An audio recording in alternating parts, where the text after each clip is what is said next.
Yeah. Oh.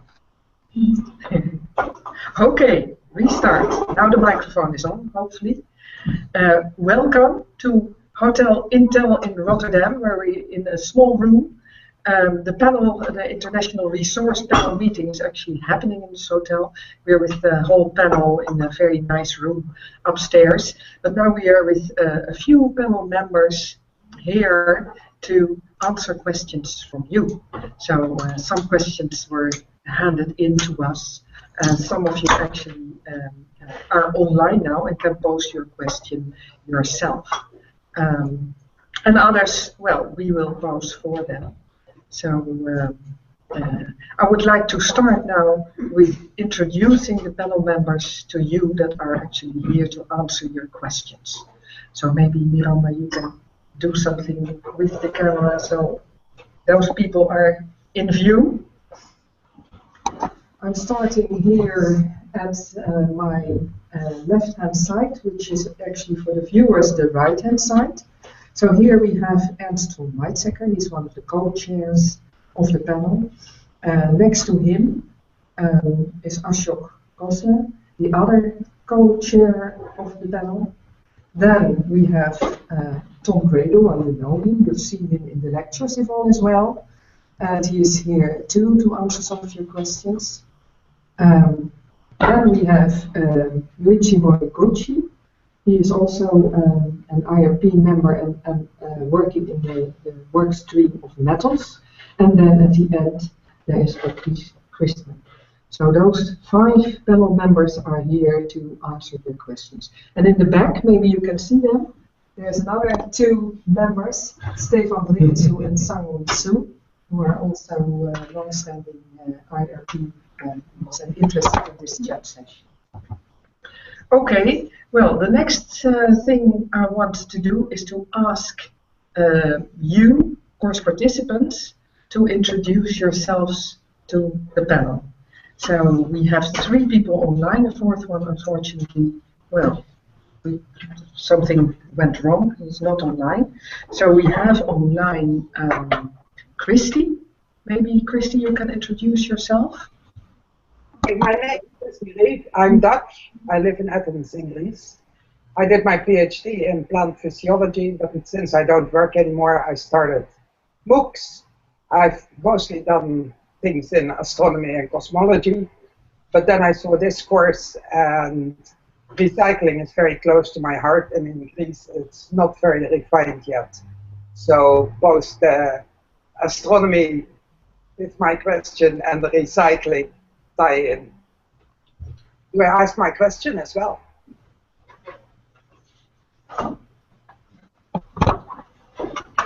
Thanks a lot, Christy. Then next we have Curtis. Could you introduce yourself? There's no picture of you, but you can still be heard. Okay, my name is Curtis Stewart. I'm the Director of Economics and Environment at the International Lead and Zinc Study Group in Lisbon in Portugal. And I would like to ask a question to the panel about data. The understanding of the flows of metal obviously requires good data. And as we've seen from the presentations... Curtis, the asking of questions is for later. Just okay, thank you. To introduce yourself, so people know who you are. And all right, thank you. Okay, I'll be back to you later. Yeah, can we move the volume up? It's a bit. Yeah, that is very well possible. Thanks. Okay, and then we have Theodore. Could you introduce yourselves to us? Good afternoon. My name is Theodore Vlachos. I'm Greek. I'm calling from Athens. I hold a Master in Engineering in Mining and Metallurgy and a Master in Business Administration. And I'm very honored and pleased to be with you. Okay. Well, thanks very much. Then I think we can start with the questions. I would like to start out with some questions that are actually not being asked by the people online, but that refer to, well, what exactly is the IRP and what is it supposed to do, and what things fall within the mandate of the IRP and which things not. So there's a question asked by Peter van Maastricht. Does the International Resource Panel also consist of representatives of the international mining and metals industry? So what people are actually in the IRP? And a second question, which is also about what does the panel actually do. Will the IRP be making recommendations to set global industry standards to eliminate the often poor working conditions of miners and recyclers? Fair working conditions are an important component of a sustainable future for metals. And then a third one in this same sphere, does the IRP have a position on barriers to trade in metal ores and metals? Tariffs, quota, prohibitions, and other means of managing supply and demand outside of the market. This question was asked by Doug Carroll. So I'd like to give the floor first to Ernst, and then we move to Ashok as co-chairs of the panel, and can best tell you what the tasks of the panel are. So far, the mining industry is not in the panel. Our mandate does not stretch into working conditions, but we could address it. On barriers to trade, we have not any mandate from our steering committee, and I believe we have different opinions. Mine happens to be that trade barriers could be a good thing. Let me go back to the beginning as well. The resource panel, as you may know, is one of the 4 or 5 major platforms for bringing scientists and policymakers together.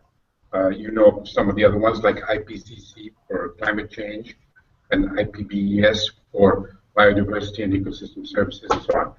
And the resource panel has been around for 6-7 years, trying to find ways in which to bring to the attention of policymakers around the world, both in governments as well as in corporations, and indeed in the international community, the issues that we're going to face more and more. One of the big issues, of course, is scarcity and the rise of prices, the fluctuation of prices. But there are many other issues, and some of them you've alluded to, including things like working conditions and environmental issues and trade issues, not all of which we can start on from day one. The first half decade or so has gone into trying to understand what the problems are and to find solutions to the more obvious issues, primarily of the environmental inequity and scarcity and access to resources. But I think we will be compelled in due course to look at these other 3 or 4 issues that you've raised, simply because they are important and we will have to deal with them. All right. Does any of you other guys have to add something to that? So if not, we'll go to our first question asker, which is Curtis. He has a question on data. So what is the role of the panel in collecting and providing those data? So please go ahead, Curtis, ask your question.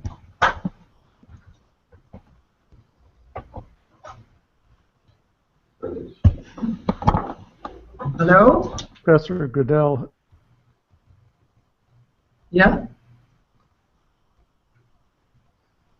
You're... To improve the gathering and...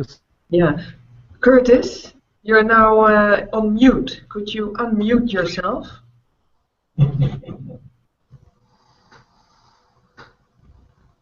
Yeah? Could you start over? Hello? It doesn't seem to work, eh? So maybe we shall go to another question and try again in a minute. I think we might go now to the question on alternative sources of metals. And that is actually a question by Christy. There have been some other questions like that also in the written questions. So there was one from Doug Carroll. What about the likelihood in the next 20 years of very significant metals extractions from undersea locales, or even from the seawater itself. And another one, also on mineral reserves on the bottom of the ocean. And then Christie's question is also about these new sources of metals. So Christie, would you go ahead and ask your question? Yeah, sure. At the moment, it seems that some big companies like DSI and PRI are saying that within the next 20 years, they'll be able to mine on the moon and on the asteroids. And there is, of course, a huge amount of iron in space, as well as rare earth elements on the moon and in helium-3. I wonder if the panel is involved with those companies, because the Space Trade Treaty is very old, from '69, and that doesn't govern the possibilities of getting mining going off Earth. So do you take that into consideration in your forecasts of how much metal will be available on Earth? And do you talk to them about who has the rights to do these things? I would like to give the floor to Patrice for this one to start with, and then others maybe can add to that if they want to. Hello, I am Patrice Grisman from the French Geological Survey, and I have nearly 40 years of experience in mineral commodities and mineral economics. It's a very important question you are asking, and one that pops up very frequently in conferences or discussions on where is the minerals and metals industry going in the future. So let me do a certain number of remarks. First of all, I wouldn't be aware about any kind of reasonable mapping of rare earths on the moon. Maybe rare earths have been found in some samples. That doesn't tell us that there are really deposits. And then there's a very general remark which fits possibly well with the panel work, that is about the resource efficiency. It takes an enormous amount of energy to send a rocket into the space.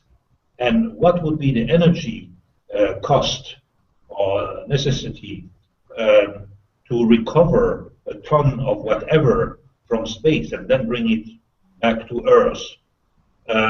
So I don't see any interesting perspective from a resource efficiency perspective in bringing material from outer space, whatever it may be, to the Earth, not in any foreseeable future, not unless we would have a totally different design in rocket science, which is still science fiction, not under the current conditions. Also, if I look at the strictly economic perspective, it doesn't make much sense, because sending a ton to space costs anything between 5 to 20 million US dollars. Bringing back a ton, I don't know how much that costs. I couldn't find a figure yet, but that is not going to be for cheap. And I don't want, as a citizen, to be on Earth at the moment where a couple of tons will come back in a more or less controlled fashion, crushing down on Earth. That sounds like an asteroid hitting Earth. So I think my view on that, it's still in the science fiction domain, certainly possibly a topic for research, but I don't see neither an economic reality in that, nor do I see it as a panel member as anything that should be recommended in terms of resource efficiency. Thank you. Okay, but my thing there is that DSI says by 2019 they will have harvester craft and they will nudge into Earth's orbit, which will make it a lot cheaper to extract the metals. Perhaps, but look, iron, for instance, the planet Earth is made of 5% of iron in average. So currently iron ore costs $80 a ton from Australia, from Western Australia, or from Brazil, and there's still plenty available. So if you can explain me how you are going to bring iron from outer space for less than $80 a ton, you may be eligible for a Nobel Prize. So I have my doubts. Even if I take platinum, platinum would be something like $30 million a ton, more or less, on the current market prices. Still, I'm not totally sure that we can make it for that price. And then platinum grades from asteroids are not much higher than they are from South African platinum mines. Yeah, but like titanium, there's 100 times as much in moon rocks than in earth rocks. So that could be eventually. Yeah, but you would have to do prospecting, mapping. Yeah, which they will do, I think. That is not for free. Maybe we move on now. There was another part to this question on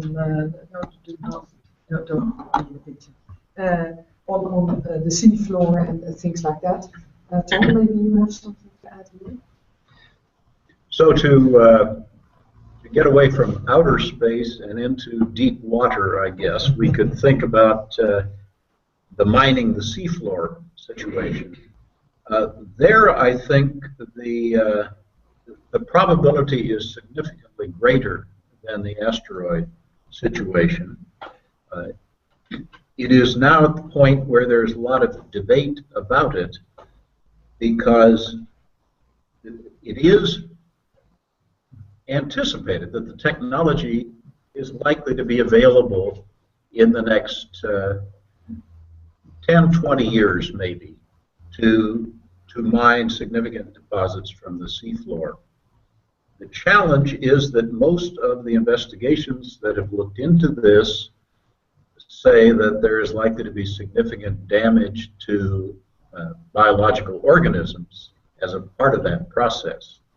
And I think this is going to be an intricate debate between marine geologists, technologists, and environmentalists, marine biologists, as not so much is there interesting deposits there, but are they deposits that we want to mine, and then do we know really how to do that effectively? So I think we're probably 10 or 20 years away from answering that question. Okay, thanks. Thanks very much, Christy. I think we move now on to the next topic. Shall we try if Curtis can get on again? Because his question was a very interesting one, and also with reference to what the International Resource Panel is supposed to do. Can we try to have him on again? Yes, I'm back. Sorry, the connection was having some problems. The question I had was on the data required for understanding the flow of metals. To fully understand the production, use, and recycling of metals, obviously we need good data. And what recommendations could the International Resource Panel make to improve the gathering and dissemination of data on metals? And what body internationally should be responsible for this work? Thank you. Tom, could you go ahead on this one? So Curtis, it's good to connect with you again after seeing you 2 weeks ago in Lisbon. It's quite true that these study groups are providing lots of useful information on copper, lead, zinc, and nickel. There's also good information available very publicly for iron and aluminium. But past that, there really are not good public data sets on all the other metals that are used. What we have done at Yale is to try to construct these bit by bit over about the last 10 or 12 years, and we've just arrived this fall at having pretty much completed those data sets for one point in time, year 2008, and we are in the process of publishing that information very broadly. So if you pay attention to our publications this year and the year after, next year, a lot of that will come out for one point in time, but not for years going forward. I think what we really need are, as you suggest, some sort of international body to serve as a data repository. I don't think that's the International Resource Panel, but one would have to get into discussion about that. But what we really need more than that is to have the data itself presented in available form. And I think this would require some sort of agreement with a lot of international and national corporations that actually handle the metals to provide data at the same degree of transparency as they provide economic information at the moment. Because that's not there now, the situation is pretty much left to academic groups that happen for one reason or another who want to do some part of it, but that is obviously not a sustainable long-term situation. Thanks, Tom. Maybe you two chairs could comment also on that question. Is the International Resource Panel the place to collect those data and then sort of keep up the databases? Let me try and explain something that may surprise the listeners. Normally, 90% of the people talking about resources are talking about availability and digging and supplies. We are talking on the demand side. The original name of the panel has been International Panel for Sustainable Resource Management, not for extraction. All the others are talking about extraction. We talk about sustainable resource management, which essentially means we discover that we need a lot less resources, not more. And that, of course, is a big surprise to the mining industry, to the traders, and to many people talking about resources. Yes, well, Ernst is the father of the nomenclature, decoupling, and I think one has to recognize that there are resources available above the ground in our cities, in our infrastructures and so on, which can be reused instead of being wasted. We can reduce the amount of resources that we use, more with less. And there are many other things. And I think the power of the resource panel's analysis lies in the fact that we recognize that Mother Nature can't be abused in the kind of way we've been doing it in the past and still survive.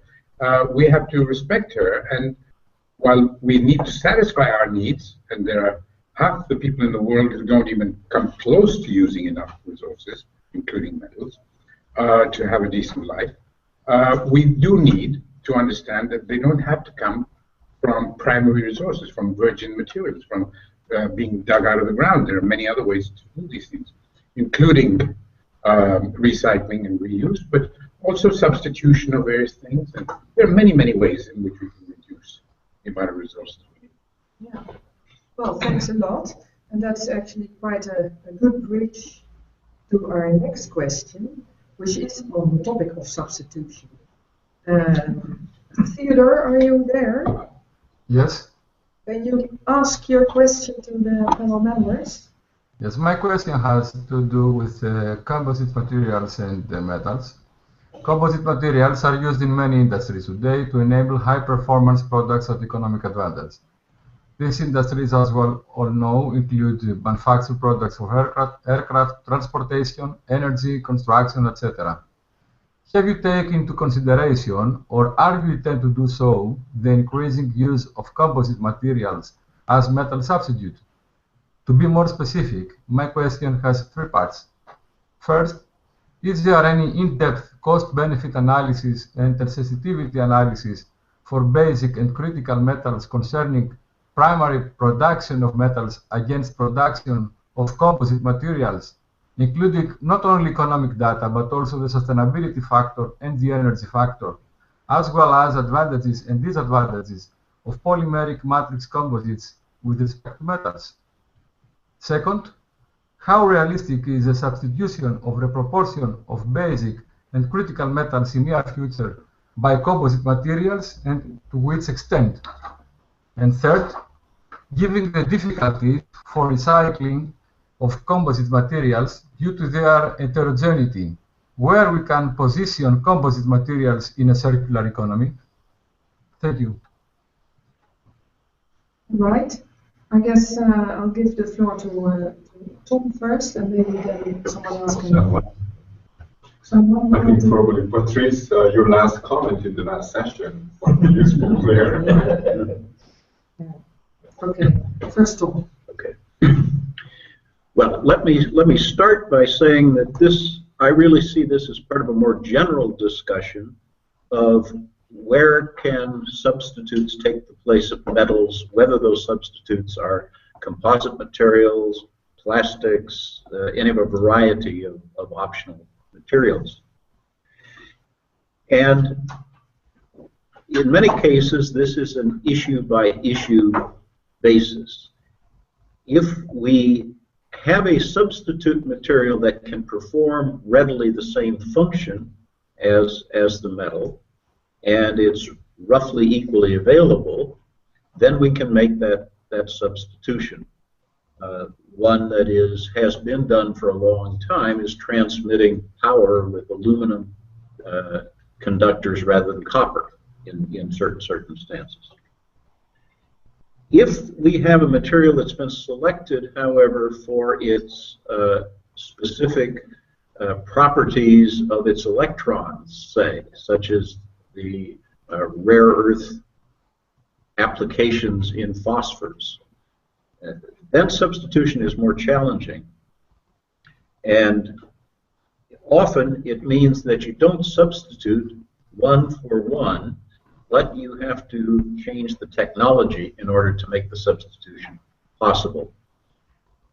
I think what we will see in the next decade or two will be a lot of substitution for the highest technology applications in electronics and medicine and so forth, but probably very little for the vast flow of metals in construction, in automotive, in these bridge building, these large manufacturing situations where strength and cost probably win out over materials that really provide little better performance. So it's basically a performance issue in every case. And if you other guys want to comment on this?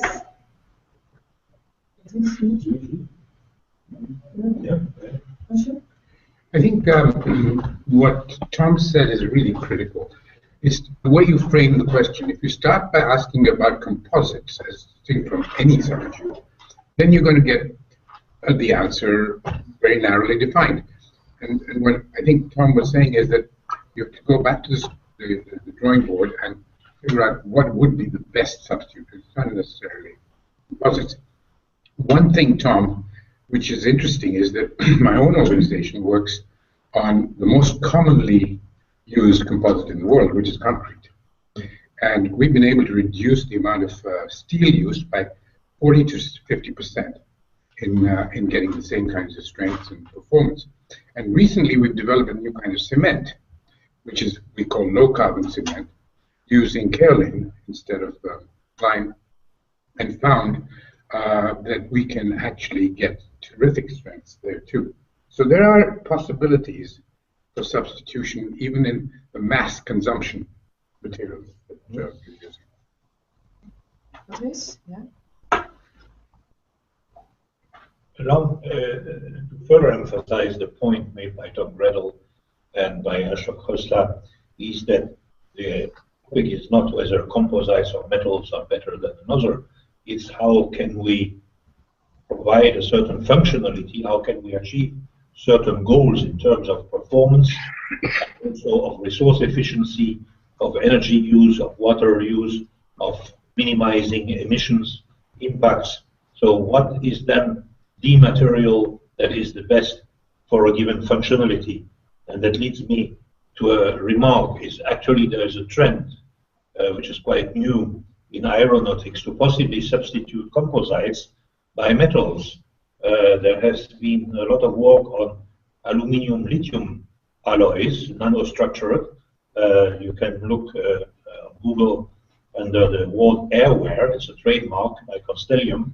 There's a brand new alloy which is considered very seriously by Boeing, Airbus, and others for future aircraft design. And it has obvious advantages because seen from all those dimensions that already have been mentioned, that material appears even more attractive than composites. And by the way, it could solve a problem of scarcity of a metal which we need to add to composites as a fire retardant, that is antimony. Antimony is widely used as a fire retardant in composites, and it's a very scarce material, I would know.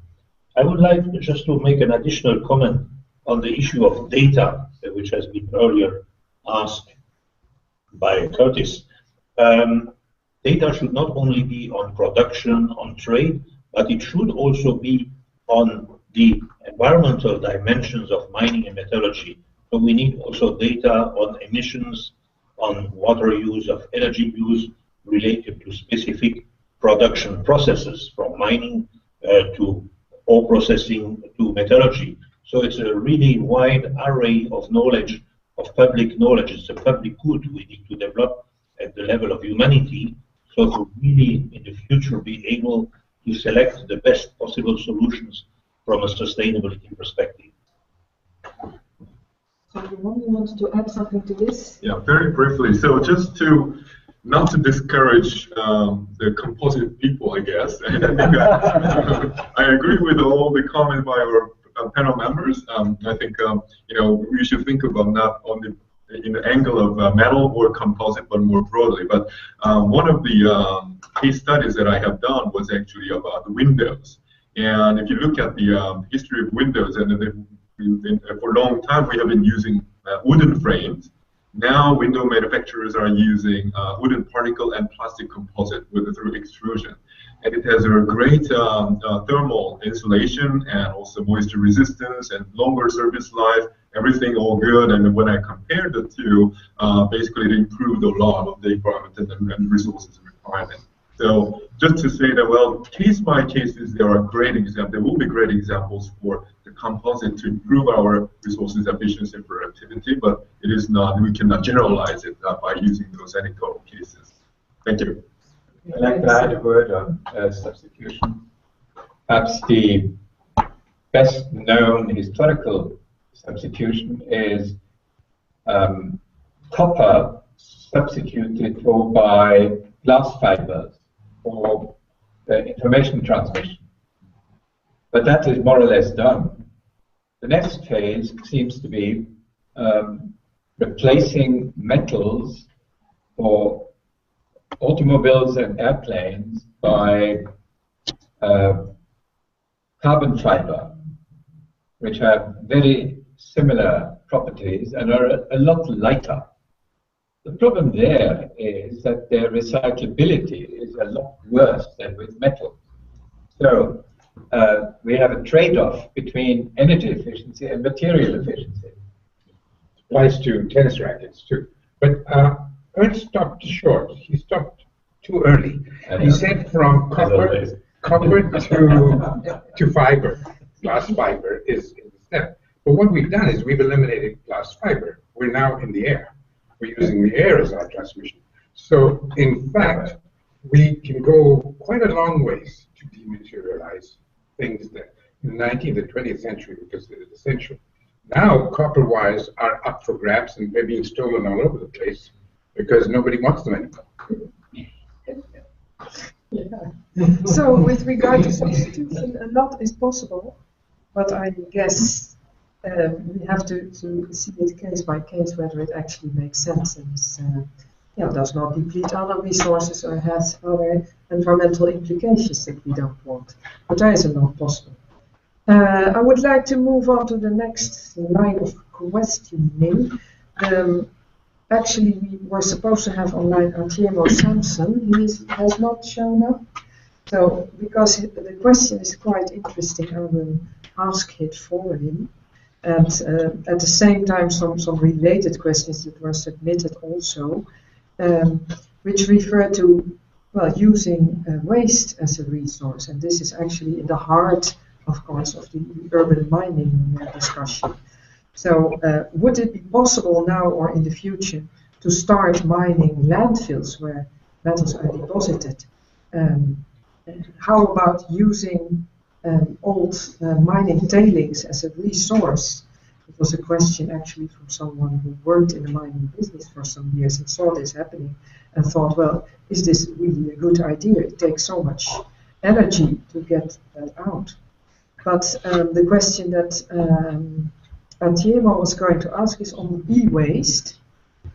He said, over the past few years, e-waste has been highlighted as the fastest growing waste stream in the world and has often been associated with environmental pollution, mostly in developing countries. Many countries have either done an inventory of their e-waste stocks or are in the process of doing it. The question is then, based on the lectures so far received in this MOOC, will it be recommendation of the International Resource Panel for countries to do their inventory assessment based on the inherent value of e-waste? Should countries begin to view e-waste stocks through the same lens as primary mineral deposits? So this is a really question in the heart of what this MOOC is about. And I would like to give first the floor to you about that. Okay, thank you, Esther. I regret I cannot see Antjemo on this live chat. Nevertheless, I'm happy to react to your question. Urban mining, compared to asteroid in space or deep sea floor, urban mines are much easier access, located much closer to us. So I think that urban mining is very practical issue, and has attracted quite a lot of attention recently. As is the case of the reaction of Tom to one of the previous questions, if I remember correctly, Curtis, about the role of IRP. Maybe it is not a direct role of IRP to make a specific recommendation to a country's government to make an inventory. But I think that you might already read the publication of Metal Working Group of IRP on metal stock in society that advocated the usefulness of quantifying the stocks of metals above ground. So inventory, not only inventory of e-waste, but also inventory of commodities on the ground. That's a very strong data to advise policymakers. Of course, it's not easy. Of course, maybe we can make two different approaches. One is top-down, try to calculate how much electronics were sold to the market, how long would be its lifetime, and maybe we can estimate the stock. But maybe we can even make another very primitive bottom-up approach. For example, I have a laptop here, tablet, Japanese smartphone, mobile phone for European use. So I have quite a lot of inventories. So you can check how much metals, how many tons or kilograms or grams of metal you have in your room. So it may hint how profitable could it be for urban mining. Of course, waste electronic, that is one of the main target. And actually, yes, for example, in a country in Japan, we are trying to make an inventory of existing stock in Japan, but also we are very much aware of transboundary flows from Japan to developing nations, in particular, the possible illegal movement, yeah, to prevent the possible environmental pollution by very primitive recycling technology. So both a quantification of the e-waste stock, as well as more qualitative assessment of possible environmental impacts associated with urban mining activities. I think that both aspects are very important challenges, tasks for IRP to undertake. Thank you. Thanks. Any additional comments on? Just a brief. Okay. Yeah. Not so much about e-waste, but of mining tailings that you referred to. I have a colleague, Gunter Pauli, who works in an organization called Zero Emissions Research Institute and Initiatives, who has developed a method for making mining tailings into paper. Very, very high quality paper. It's called stone paper. And this is a real revolutionary contribution because it uses stuff that nobody wants, nobody has any value for, into extremely high value added content, which is essentially being used. He's publishing his books on it, and it's being adopted by the Chinese government officially as a means of taking care of the environmental issues of mining. So I just wanted to add that there are new things we can do with old wastes, which I think we have to do a lot more research. And then Gunter Pauli adds waste bottles, plastic bottles, that make for the glue of that. It's 80% tailings and 20% Coca-Cola bottles. Yes, that's right. This is a good urban mine as well. And anyway, I believe my gut feeling is that inventories of existing waste make the economic value of that waste a lot higher. You may still, in Nigeria or someplace, have some locals do some of the separation, which may create jobs for them and income, but to make it a high value export product, you better have a good inventory. Patrice? In France, which is my home country, we are paying great attention to urban mines and to the inventory of waste, and especially electronic waste. Let me tell you that it is not that simple to do such inventories, because when you look to, I would say, waste pile, urban waste, storage place historically, the composition of the materials has evolved a lot over time. And what you find in the deeper part of a waste dump has nothing to do in terms of materials composition than what you would find in upper parts. So characterizing those waste piles is not that simple. Also, and there's a very important panel report, which you have, if you haven't seen it so far, I would recommend you to read it, which is Recycling Metals, Opportunities, Limits and Infrastructure, showing that with the electronic waste, it will be very difficult to recycle all the metals included in them. Some are easy to recycle because they are the external part of, say, motherboards like gold, but some are internal to some components, micro-components, like tantalum in microcondensators. And so far, nobody seems to have an economically feasible technology to recycle some of those metals which are in our electronic waste. So definitely research is needed, but also maybe economic incentives have to be provided by some regulatory measures to create artificially a higher price. Take lithium in lithium batteries. I have recently worked on a book on that, and some people from the lithium industry make it clear that if you want to reuse lithium from batteries, you would have to pay 5 times the price of new lithium. So if you want lithium recycling industry, everybody must be prepared to pay 5 times the price of virgin lithium, which is probably feasible because the lithium in a battery is only a few % of the actual cost of the battery. So even if you multiply that by 2 or 3, it won't increase dramatically the price of lithium batteries for the end users, and then recycling could become feasible.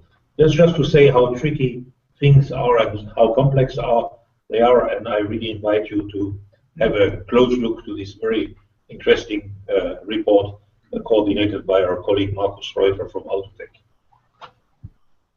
I will just add one additional remark for the cost of urban mining. I said that the urban mine is much easier accessible compared to space or deep sea.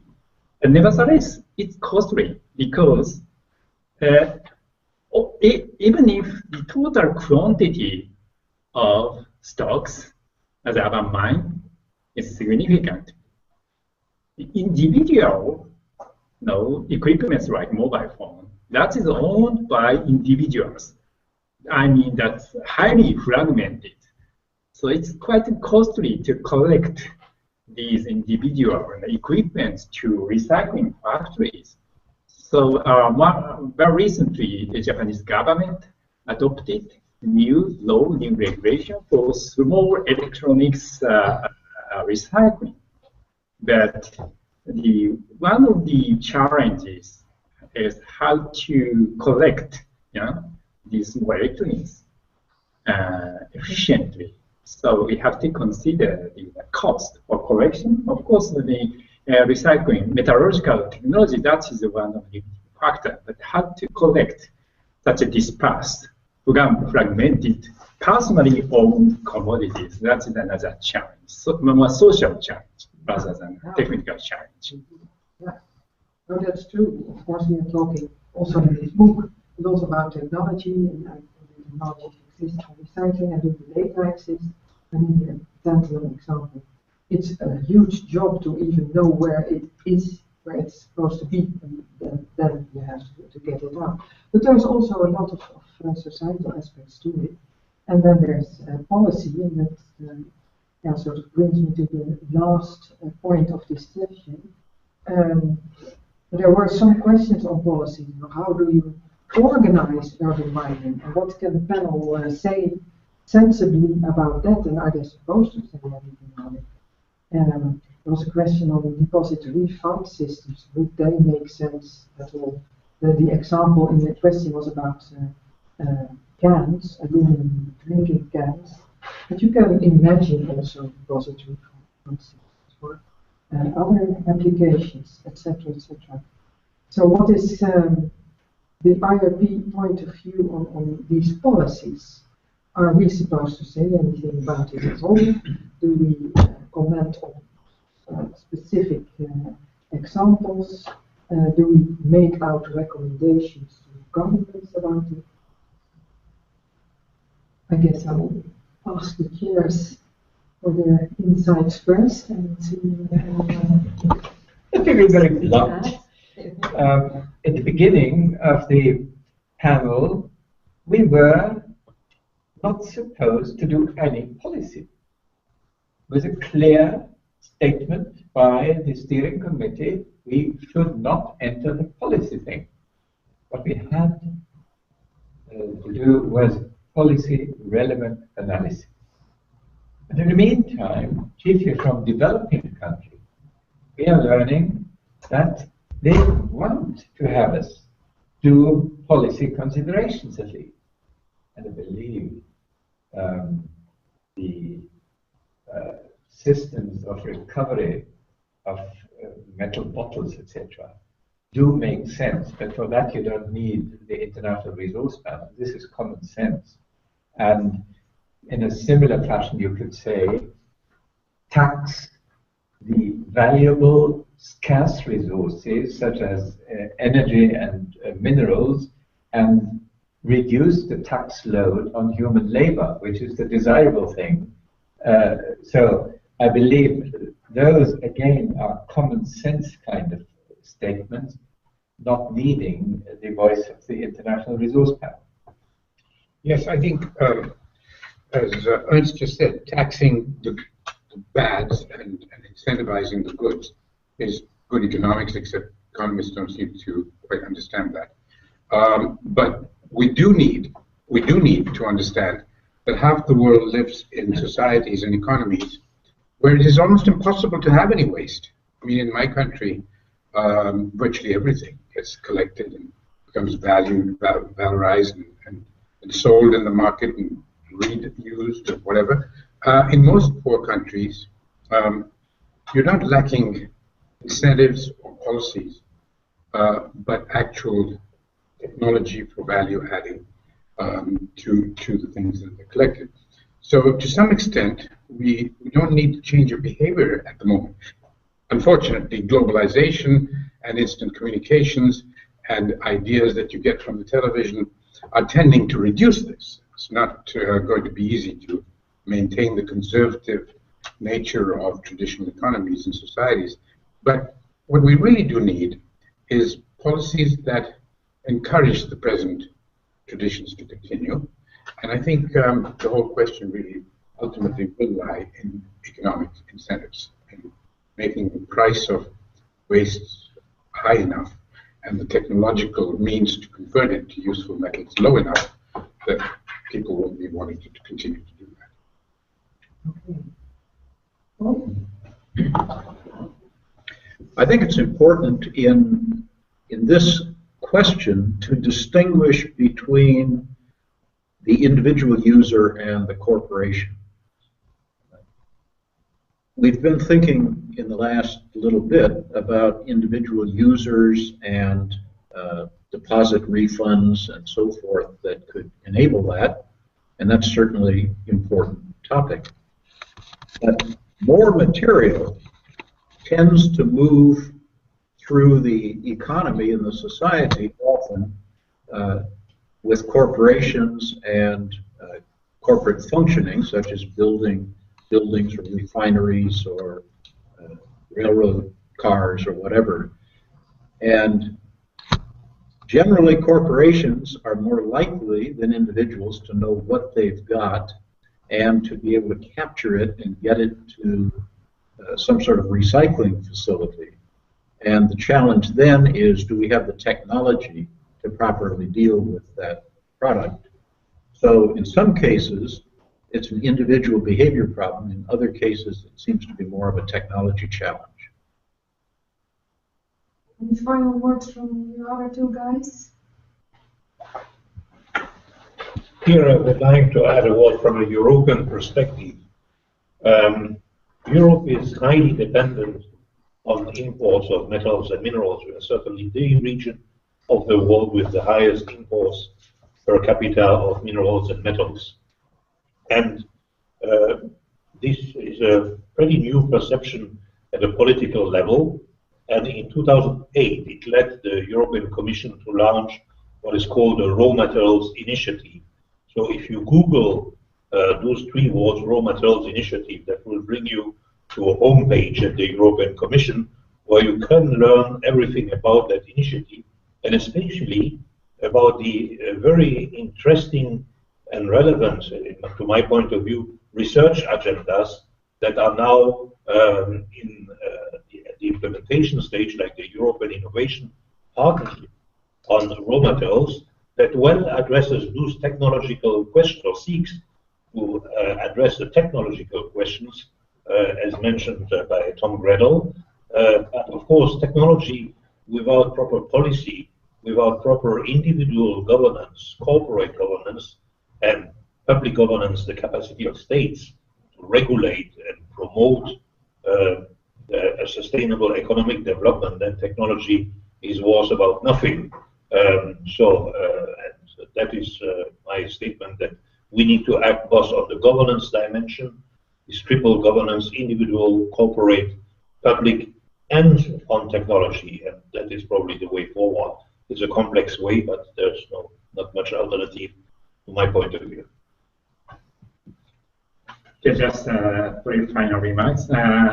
My country, Japan, is also very highly dependent on raw material imports from other regions of the world. Participating in this kind of international activities, I think that mutual learning from different parts of the region, that's quite important. we still have a difficulty to learn directly from the conversation with experts from other countries because of geographical distances. But this technology, internet, enables us to communicate much more easily by interactively this way. So I hope that this kind of program can stimulate younger generation to learn more from other experience of the other regions of the world. Okay, thank you very much. Those are very beautiful last words, I guess. We have to round this off. We have to reconvene our International Resource Panel meeting now. And it will be good to get out of this very small room where it's getting a bit stuffy. We had to close the windows because of the noise from the outside. Rotterdam is a very noisy city. Thanks, Esther, really, for your fantastic initiative. Thank you very much. That's great. And thank you very encouraging. for contributing to this chat session. It's really appreciated, and I'm sure the students will appreciate it very much, having you here as experts, worldwide renowned experts, to answer their questions. Thank you very much. And thank you for asking your questions and being online here with us. And well, I will see you later. Bye-bye. Thank you. Thank you for the honor to invite us. Bye-bye.